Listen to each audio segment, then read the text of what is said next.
Tonight, that state autopsy report now in the hands of investigators. The results have not been made public. The examination of Nolan Wells' body was conducted on July 7th, one day after he was found dead at the Barrier Island, where he spent the 4th of July holiday with friends. This as new video surfaces appearing to show Nolan at different points during the day. The Officer Tatum podcast posting surveillance video from the boat launch where Nolan and his friends departed on the morning of July 4th. The podcast also airing video and NBC News analysis confirms is from Horn Island on July 4th. You see dozens of boats and people in the water. The show's host claiming Nolan is among them. Nolan's friends who traveled home on the boat said they left because the boat malfunctioned and that Nolan decided to stay behind. The one document everyone's been waiting for is finally finished. Nolan Wells' official autopsy has been completed. Most people would expect that to bring answers. Instead, it's created a new one, because despite weeks of questions, public pressure, and nationwide attention, the findings still haven't been released. Think about that. If the examination is finished, why hasn't the family been told what it says? Tonight, we're following the evidence, not the rumors, to find out why the most important report in the Nolan Wells case may have only deepened the mystery. Before we go any further, if this is your first time watching a documentary from this channel, welcome. Drop a comment and let us know where in the world you're tuning in from, because true crime cases like this one reach people far beyond Mississippi. And if you want to stay with this investigation as it develops, go ahead and subscribe now, because what we're about to walk through only gets more complicated from here. The news broke quietly at first, then spread fast. Mississippi's State Medical Examiner's Office has completed its official autopsy in the death of Nolan Wells. For most families, that would be the moment relief finally arrives. For this one, it became something else entirely, because completing an autopsy and releasing its findings are two very different things. And right now, only the first one has happened. Attorney Ben Crump, who represents Nolan's family, said reporters reached out asking about the autopsy's completion before his own team ever received a formal briefing from the district attorney's office. Think about that for a second. The people fighting hardest for answers in this case found out secondhand from journalists before anyone in an official capacity picked up the phone. A meeting between the family's legal team and the district attorney's office is now scheduled. Whether that meeting will actually include the findings themselves is still an open question. Here's what makes that uncertainty so hard to sit with. Prosecutors have wide discretion in a case like this one. They can release information early. They can hold everything until a grand jury has reviewed it in full. They can share a little, or nothing at all, for as long as they consider the investigation ongoing. There's no law forcing their hand on a timeline, and no guarantee the family sees anything before the rest of us do. What the family has asked for, publicly and repeatedly, isn't complicated. Treat this the way you'd want your own child treated. Give us the same honesty, the same respect, the same transparency you'd expect if this had happened to someone you loved. That request is simple. Getting it answered, so far, has not been. To understand why this uncertainty matters so much, it helps to understand what an autopsy can actually tell us, and, just as importantly, what it can't. An autopsy can speak to cause of death. It can document injuries, or the absence of them. It can incorporate toxicology once those results come back. It can describe, in detail, the condition of a body at the moment it was examined. What it cannot do is reconstruct every moment that led up to that moment. It cannot resolve conflicting witness accounts on its own. It cannot replace digital records, location data, or timeline reconstruction. And on its own, it cannot tell you whether someone entered the water conscious or unconscious, under their own power or someone else's. Even a clean drowning finding, if that's ultimately what this report says, would still leave real questions sitting on the table. What was Nolan's condition before he went into the water? What do the hours leading up to that moment actually show, once the digital evidence is fully examined? An autopsy answers a piece of this. It was never going to answer all of it. That's part of why the independent autopsy the family requested carries its own built-in limitation, one worth explaining fully here. By the time Dr. Roger Mitchell, the pathologist the family brought in, had access to Nolan's body, the state's own examiner had already been through it first. Organs had already been examined and, in some cases, removed. Nolan's throat specifically was not available for Mitchell's exam at all, which means some of what Mitchell could observe firsthand Details about the airways, whether water was present in the lungs, exactly what happened in that narrow window before Nolan went under, depends, at least in part, on documentation from the very same state examination the family is still waiting to see. If the two reports ultimately disagree on some point, that disagreement wouldn't automatically prove anyone did anything wrong. Doctors reading the same evidence sometimes reach different conclusions. That happens in medicine far more often than true crime coverage tends to admit. But a disagreement like that would still raise a real question, one that investigators, and eventually a grand jury, would have to work through. Not through public argument, through process. And that process runs on a timeline nobody outside the district attorney's office actually controls. It could move in a week. It could take months. Nolan's family has no say over when that clock resolves. The only thing they've been able to control this entire time is how loudly and how consistently they keep asking for transparency. Christine and Elmore Wansley are not abstract figures in a news cycle. They're two parents who have had to grieve their son in public, on camera, under a level of scrutiny most people can't imagine. Christine has said it plainly, in her own words. Losing a child breaks your heart in a way that simply can't be measured, especially a child like Nolan, who she describes as someone who brought joy and light into every room he entered. She's also been direct about something harder to say out loud, that she doesn't have the luxury of falling apart, not while the investigation is still open, not while there are hateful comments to respond to, alongside the questions she's actually trying to get answered.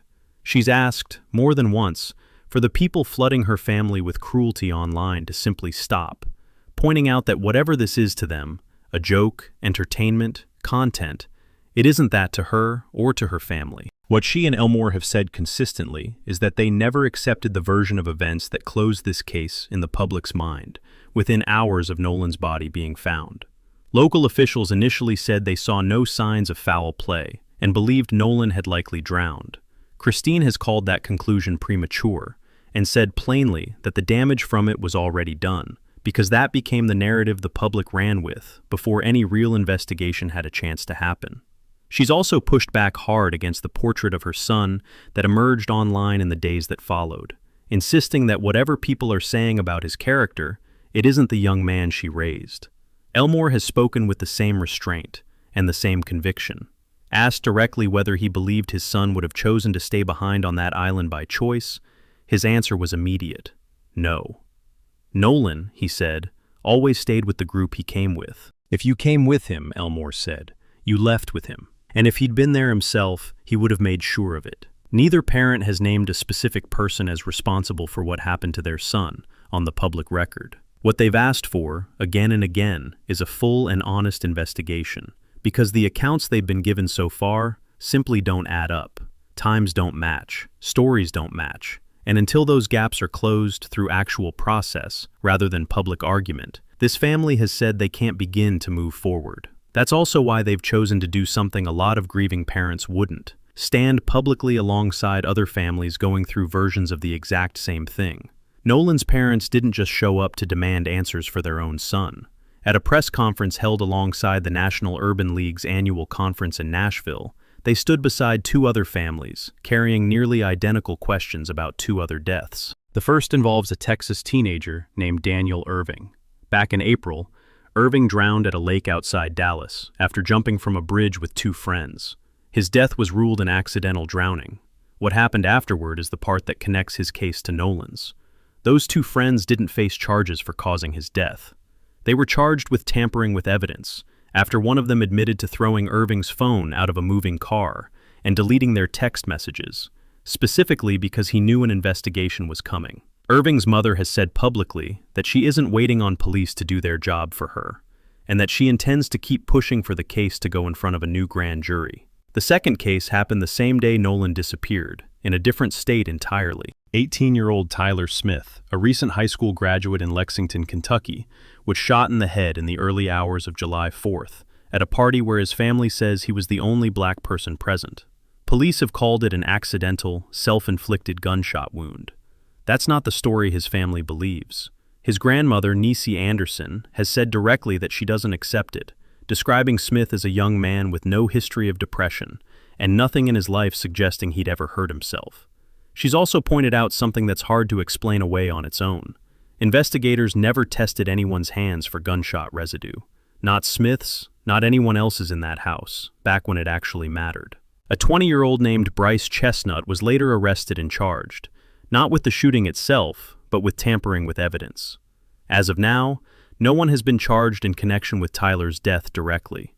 3 families, 3 different states. 3 deaths that were each, in their earliest hours, labeled some version of an accident. And in each case so far, the only arrest that's actually happened involves someone accused of covering something up afterward, not someone accused of causing the death itself.